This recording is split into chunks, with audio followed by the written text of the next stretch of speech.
तो फाइनाली देखिपे आमर अपा एडी पोक मान गोटे गोटे करके आउ गोटे जगह को रखुच।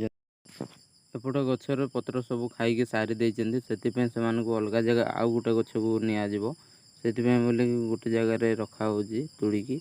तो देखिपे कौ भाया आमर अपा पोक को न भय कर धरुं स्त्री लोक। तो आपण मैंने केवे धरी पोक भाई कमेंट मध्यम जनइबे। तो देखिपे केमती पोक गुड़ा छड़ा हो तो जोर टाणीदेव जो गोड़ छिड़ीज भाई पोक भी छिड़ी जापे कहीं पोकटी बहुत नरम भाई। तो केते बड़ बड़ पोक किंतु ये बहुत छोट थाए जिते बड़ा पोकटी बाहर चाउल भाया पोक थाए पूरा चाउल भाया देखा जाए अंडार जिते बड़ा बाहर तो अंडारू चाउल भाया देखा जाए से चाउल भाया देखा जाऊ धीरे धीरे धीरे धीरे धीरे धीरे बड़ कर पूरा माने पूरा बड़ करा जाए। तो देखिपे तो मैंने छोटू बड़ करने केते परिश्रम लगे भाई देखिपार तो आमर अजा ये पोक सब पूरा एकाठी पूरा केमती उड़े रखुच्च।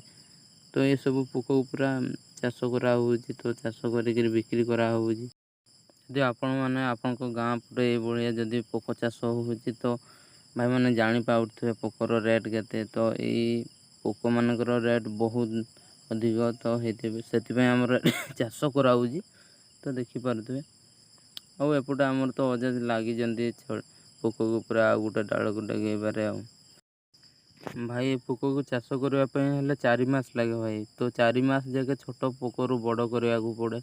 तो से देखिए तो जंदा पिंपुड़ी एमती चढ़ई बहुत बहुत किसी खाई पोक को।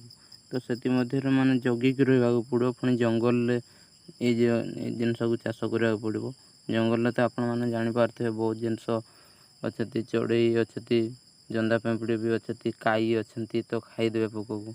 तो यहाँ जगिकी रहा पड़ो। तो गामासीन माने कि पोक मारे गामासीन गामासीन दिज्व से चारि पाखर गचरे आउ जो उड़ंता पोक मान को अठा रखाई तो अठा सिस्टम मार पड़ो। एत सब जत्न नेला जाकि बड़ करें ना भाई ये पोक आ चाष भी करना। तो देखिपार तो तथा आमर अजा केते बयस भाई देखिपे ये पोक को चाष करते बड़ा सब आपण मैंने गछ पाखे चाष करेंगे। तो चारिआडे पूरा सफा करने को पड़ो सफा कर सारिकी तो पोक को सही गछ डाल रखा हो। तो सेठी जगिया पड़ो सबुदिन 4 मास पर्यंत वर्षा नहीं खरा नहीं ये सब पूरा जगिक रख। आउ एपटे देखिपे तो आमर अपा भी अच्छा मुंड चुटी टी पाची जाइए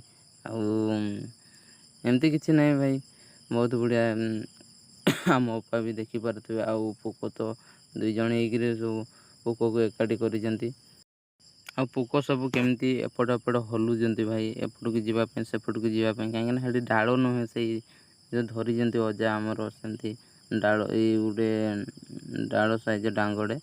तो से केमती पोक गुड़ा झुलिकी अच्छा एपट एपट होती। तो फाइनाली एवं आम आउ गोटे गछ को डेगेबा जाऊँ आम अजा तो आउ गोटे गचर देले से पत्र खाइबे पत्र खाई बंचे। तो फाइनाली देखिपार तो यहाँ हूँ असन गछ ये गचर ही चाष करा हुए। तो यही गचरे बोधे हुए तो देवेनि आउ गोटे गछ को नवा बोली कहले तो यही गचरे देवे ये गचरे देले पोक सब चढ़ी सब खाइबे आ डाल पत्र। तो देखिपे तो ये रखाला ये एमती रखीदे आराम से निजे निजे उठ चढ़ीजे भाई।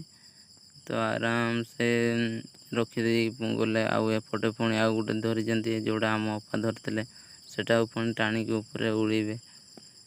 देखिपे पूरा गछ गछ केमती जंगल साइड अच्छी भाई ये तो जानी थे पशु पक्षी सब अच्छा भाई ये सब जगिकी ही कम करा पड़ो।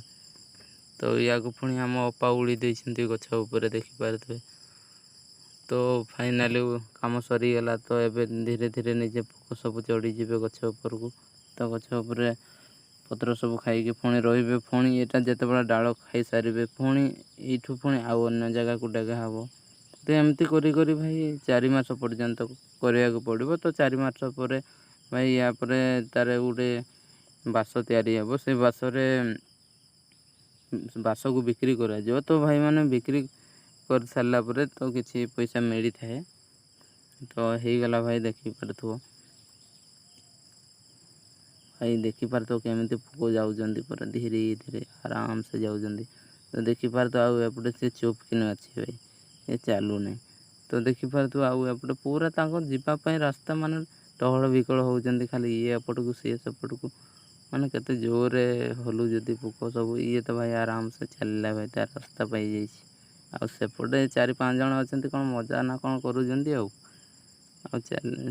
ଆଉ ଯିବାକୁ ହିଁ ରାସ୍ତା ନାହିଁ, ସେ ଏପଟୁ ଛେକି ଦେଇଛି ତ ଆଉ କୁଆଡ଼େ ଯିବେ, ସେଠି ଟ୍ରାଫିକ୍ ବନେଇଯାଇଛି ଭାଇ।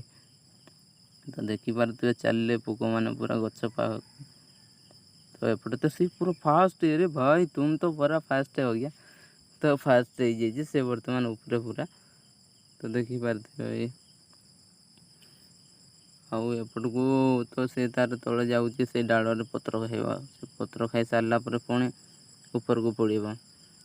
ତ ଆଉ ଏପଟେ ଚାଲିଲେ ପୋକମାନେ ସବୁ ଉପରକୁ ଚଢ଼ୁଛନ୍ତି। ତ ଦେଖିପାରୁଥିବ ତା ଲାଇଟ୍ ଲାଗୁନି ନା, ସେଇ ଲାଇଟ୍ଟା ମୋତେ ବହୁତ ସୁନ୍ଦର ଲାଗେ। ତ ଦେଖିବା ପାଇଁ ଭଲ ଲାଗେ ସେଇ ଲାଇଟ୍ ଗୁଡ଼ା, ତାର ଯେଉଁ ଦେହରେ ଲାଗିଛି ଟୋପେ ଟୋପେ, ସେଗୁଡ଼ା ଲାଇଟ୍ ଭଳିଆ ଲାଗେ। ତ ଲାଇଟ୍ ଭଳିଆ ଜଳେ, ସେଗୁଡ଼ା କ୍ୟାମେରାରେ ତ ମୋର ଏତେ ଫୋକସ୍ ଆସୁନି, ତ ହେଲେ ବି ଟିକେ ଟିକେ ଜଣା ପଡ଼ୁଛି ଆଉ। ତ ଦେଖିପାରୁଥିବ ସେ ପୁରା ଫାଷ୍ଟ, ସେ ପୁରା 1 ନମ୍ବର ହେଇଯାଇଛି, ସେ ପୁରା ଉପରେ ଚଢ଼ିଗଲାନି। ତ ଦେଖିପାରୁ, ଚାଲ ଭାଇ ମାନେ ପୋକ କାମ ତ ଏତିକି ସରିଗଲା। ଅଜା ଘର ଆଡ଼ୁ ଟିକେ ବୁଲି ଆସିବା। ଦେଖିପାରୁଥିବେ ସେଇଠି ପୁରା ଘର ଭଳିଆ ବନା ହେଇଛି, ଉପରେ ଛାଣି ପକା ହେଇଛି। ତ ଏଇଠି ସବୁ ଖାଇବା ଜିନିଷ ରଖାଯାଇଛି।